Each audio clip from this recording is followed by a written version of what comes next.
பிரதமர் மோடி தலைமையிலான மத்திய அரசு உள்நாட்டு பாதுகாப்பின் மீது அதிக அக்கறை கொண்டுள்ளது. அதை உறுதி செய்ய சமரசமற்ற கொள்கைகளை வகுத்து நடவடிக்கைகளையும் திறம்பட செய்து வருகிறது. அதில் வெற்றியும் கண்டு வருவதுதான் கவனிக்கத்தக்கது. முன்பு காங்கிரஸ் ஆட்சி காலத்தில் இடதுசாரி தீவிரவாத குழுக்கள் நக்சல் மற்றும் மாவோயிஸ்ட் என்ற பெயரில் உள்நாட்டில் மக்களை கிளர்ச்சிப்படுத்தி அட்டூழியங்கள் செய்து வந்தன. ஆனால் 2019ஆம் ஆண்டு பிரதமர் மோடி தலைமையிலான இரண்டாவது மத்திய அரசு அமைந்தபோது உள்துறை அமைச்சராக அமித்ஷா பொறுப்பேற்றார். அன்று முதல் இடதுசாரி தீவிரவாத குழுக்களின் வேர்களை அறுக்க துவங்கினார். அதற்கு தற்பொழுது பிரதிபலன்களும் கிடைத்துள்ளது. இடதுசாரி தீவிரவாதத்தால் பாதிப்படைந்த அவற்றிலிருந்து விடுபட்டு மாநிலங்கள் தேசிய நீரோட்டத்தில் இணைந்து வளர்ச்சி பாதையில் செல்ல துவங்கியுள்ளது. இது குறித்து சமீபத்தில் பிரதமர் மோடி பேசுகையில், 2014இல் ஆட்சிக்கு வந்த நாங்கள் நக்சல் தீவிரவாதத்திலிருந்து நாட்டை விடுவிக்க உறுதியேற்றோம். தற்பொழுது அதை செய்து காட்டியுள்ளோம்.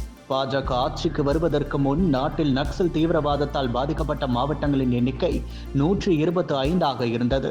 தற்பொழுது அது 3ஆக குறைந்துள்ளது. சத்தீஸ்கர் உட்பட ஒட்டுமொத்த நாடும் நக்சல் பிடியிலிருந்து விடுபடும் நாள் வெகு தொலைவில் இல்லை. கடந்த சில மாதங்களில் நம் பாதுகாப்பு படையினரின் அதிரடி நடவடிக்கைகளுக்கு பயந்து நூற்றுக்கணக்கான நக்சல்கள் ஆயுதங்களுடன் சரணடைந்துள்ளனர். இது வெறும் துவக்கம்தான். நக்சல்களின் சிகப்பு கொடி பறந்த இடத்தில் தற்பொழுது நம் தேசிய கொடி கம்பீரமாக பறக்கிறது. 25 ஆண்டுகளாக நக்சல் அச்சுறுத்தல் இருந்த போதும் சத்தீஸ்கர் முன்னேறி வந்தது. தற்பொழுது நக்சல் ஆதிக்கம் முடிவுக்கு வந்ததன் மூலம் வளர்ச்சியின் வேகம் அதிகரிக்கும் என்று பேசினார். மேலும் உள்துறை அமைச்சர் அமித்ஷா இது குறித்து கூறுகையில், பிரதமர் நரேந்திர மோடி தலைமையிலான அரசாங்கம் இந்தியாவை நக்சல் இல்லாத நாடாக மாற்ற உறுதி கொண்டுள்ளது.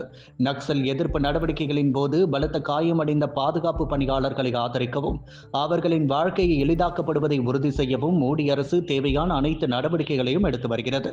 2026 மார்ச் மாதத்திலிருந்து நாட்டிலிருந்து நக்சல் பயங்கரவாதத்தை ஒழிக்க அரசாங்கம் உறுதி பூண்டுள்ளது என்றார். கடந்த 1.5 வருடங்களாகவே இடதுசாரி தீவிரவாதத்திற்கு மார்ச் மாதம் 2026 என்ற கெடுவை குறித்தவர் அமித்ஷா. அந்த கெடுவிற்கு பயந்து சரணடைய தயாராக இருக்கிறோம் என்று கூறி மாவோயிஸ்டுகள் மகாராஷ்டிரா, மத்திய பிரதேசம், சத்தீஸ்கர் ஆகிய 3 மாநில முதல்வர்களுக்கு கடிதம் அனுப்பியுள்ளனர்.